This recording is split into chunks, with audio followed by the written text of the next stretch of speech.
Guys, man, I left my place position down to that woman's position trying to escape. I opened the door. And guess what, guys? This particular gunmen were shooting.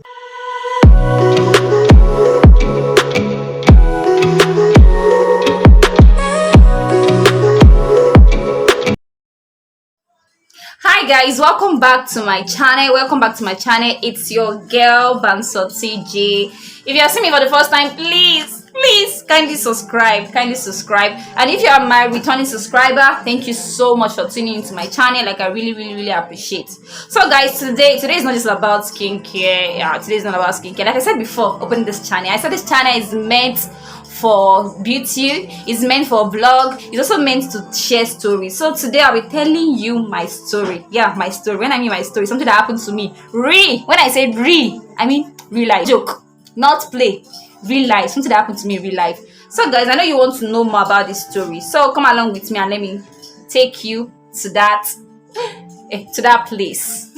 So today I'll be sharing to you how I almost got kidnapped by gunmen. Yes, I almost got kidnapped by gunmen. So don't be surprised, man.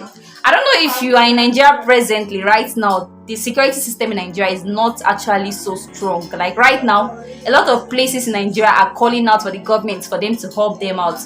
But guys, man, I have my own story to share when it comes to this particular security system that we're facing right now in Nigeria.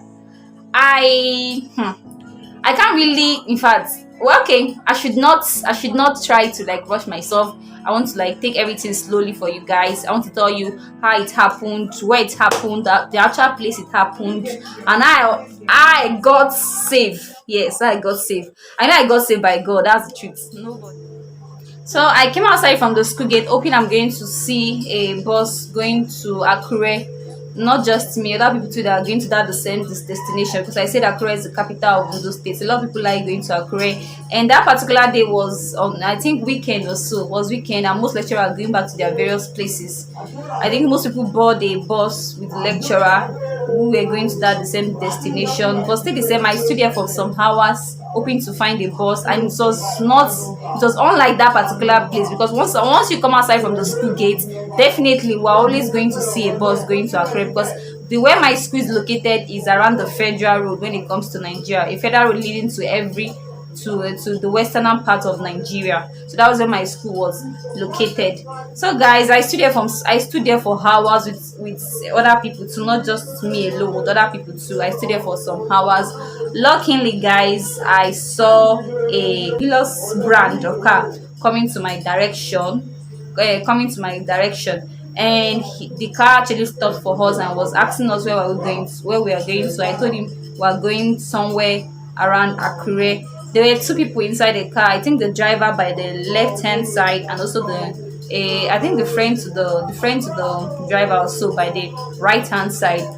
I was not the only one that bought the bus, actually, together with a woman who was the staff of that particular school where I schooled. So and we all went together.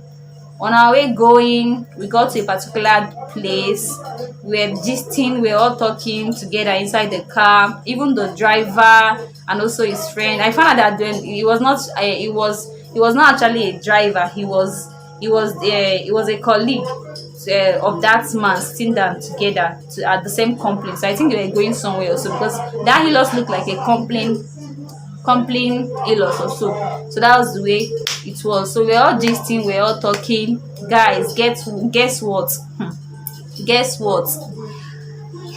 Okay, before that, I was already dozing off when they were talking, when they were gisting. I was already dozing off because I was so tired, and because I said I stood for hours at the gate. I was standing, I was so tired, because man, it was not easy standing at that gate with hot sun eating you, that kind of stuff. Hot sun eating you. So guys, so while I was sleeping, the next thing I had was like the driver, because I was sitting down at the same row as the driver's friend was like, stop this car, look at these people, they can't be policemen, because they are pointing gun at us, pointing gun to the direction of that particular car we're taking. So immediately, thank God the driver actually stopped, because we are almost closer to their place where they were standing. And guys, guess what? When I look up, I saw cars cars that were open.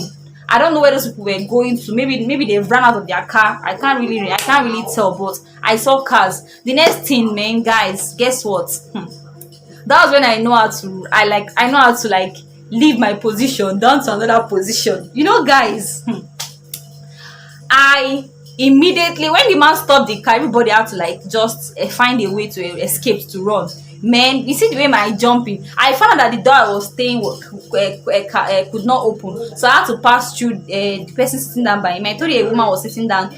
Guys, man, I left my position down to that woman's position trying to escape. I opened the door, and guess what, guys? This particular gunmen were shooting.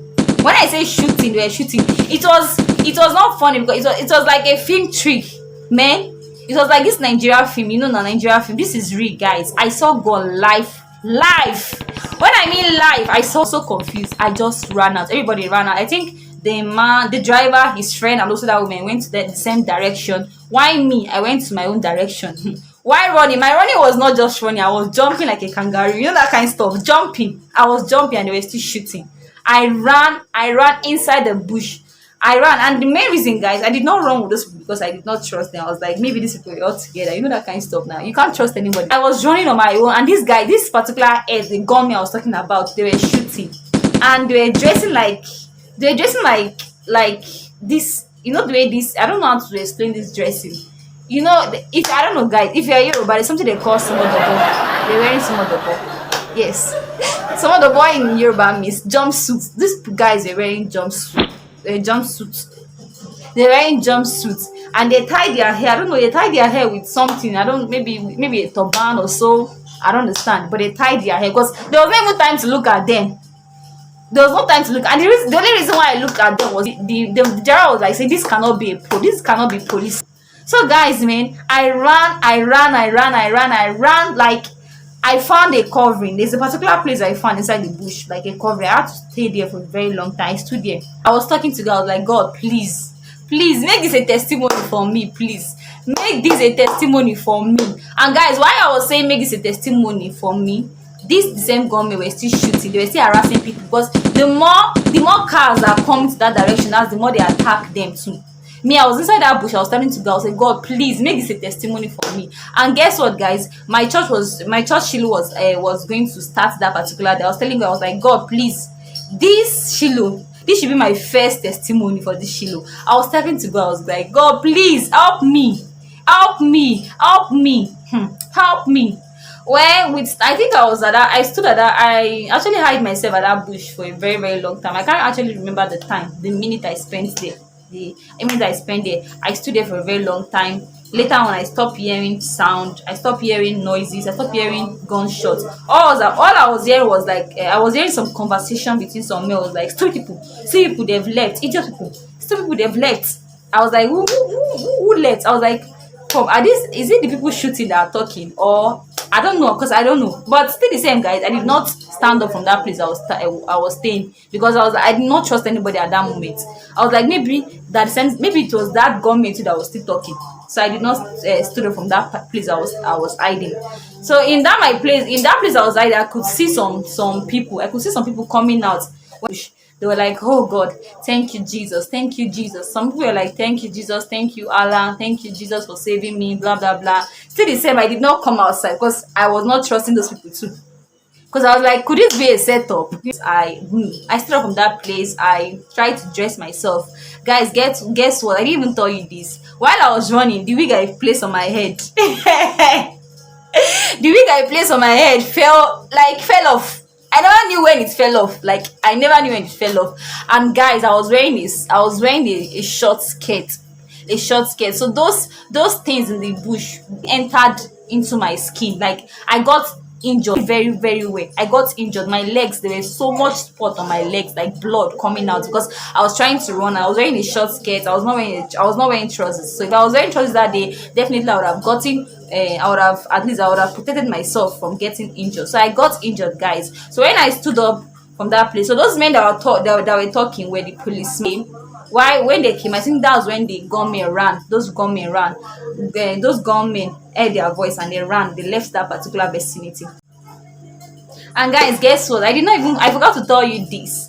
The woman I told you that was sitting down beside me, she was a pregnant woman. Like she was pregnant. She was heavy. While we were running, she fell down. Like she fell down. Man, I would not lie to you. I'm not trying to say I'm wicked. I'm not bad. I'm not wicked. I'm not bad. But I saw her when she fell down. Man, there was no time for me to even look back to try to carry her because everybody were all running for their life. When I did that, I was like, God, this is the way rapture day would be like. You will not even care about somebody. So she fell down. In fact, in fact, do you know to the extent that when she fell down, immediately she lifted herself up. She took herself up. Nobody tell her that because they were still shooting at our direction. So guys, after I came outside from that bush, we were all thanking God, thanking Jesus for like what He has done to our life, what He has saved us from the hands of kidnappers and the rest. We saw some cars that were opened. Like, guys, these things I'm telling you is not easy. When you experience this particular thing, this kidnapping thing, it is real. It is not film trick. It is real. Like when you say it is real, it's not because the feeling I felt was as if my life was leaving out of my body that moment because they were actually pointing their gun towards us. You know how this stuff is now. They were pointing their gun at our direction. I don't know if you understand what I'm trying to say. So guys, this is my story about I almost got kidnapped by gunmen. And guys, man, the wound I actually got from that incident was something else. Was terrible because it destroyed my lap, my leg, and everything. And I thank God I got rid of it because with something I used some certain oil that helped me out to get rid of it. So guys, when I got to school later on, I was hearing some news about the kidnapping. And guys, guess what? They kidnapped a lecturer in my school. A lecturer, I think they say they kidnapped some staff of the medical, I think medical students or so. I can't really remember actually. But they kidnapped the lecturer in my school. And guys, guess what? At the end of the day, I had this lecturer, they killed him. Because I don't know what happened. I don't know I don't have any story to tell about that. But at the end of the day, they killed this lecturer. So guys, for you to know that this isn't happened to me, it's really a testimony. When I mean a testimony, a very big testimony. I was thanking God, and in fact I even got to realize that maybe that could be a reason why I did not see a car very quick, because I stood at that gate for a very long time, and it's not like that gate. It's a normal thing for us to see a car going to Akure. So maybe God was actually delaying me for me not to see a car. And guys, guess what? I was even complaining while I was standing at that particular place. I was saying I was angry. I was like, can't this lecturer even take us? What is their problem? Not knowing that if I dare enter that car I was complaining about, something else would have happened. So guys, I really thank God. I think the main reason why I share this story is because right now in Nigeria, the security system is something else. Even right now, people that live in the north, I live in the north, we are facing a lot, guys. When I mean a lot, we are facing a lot. Even presently, where I stay right now, we are facing a lot when it comes to this kidnapping aspect. People are not sleeping, guys. We are calling on the government to help us out. I don't understand. I don't know what's going on in this country. It's getting hard, guys. You can't walk out. You can't walk in a normal day. You can't walk people are scared of leaving their house. Anyway, that's that for that. Well, the main reason why I share this story is because I just want the world to know about this particular experience. I don't know if you are watching right now, if you've experienced the same thing I'm talking about. Please kindly comment. I really need to hear people's story too. Kindly comment, kindly share, kindly like. I really appreciate that. And please do not forget to subscribe. Do not forget to subscribe, which is very necessary. Thank you so much for tuning in to my channel today. I really appreciate. And guys, guess what? This is not just the story I'll be sharing. I have a lot of story to share, This is my first time sharing story to you guys. I know that. But guys, guess what? I will be bringing to your table good and nice story. Not just story that happened to me, even experience. So guys, please do not forget to subscribe, do not forget to like, do not forget to share, which is very necessary. Thank you so much for liking my channel, for subscribing. Bye.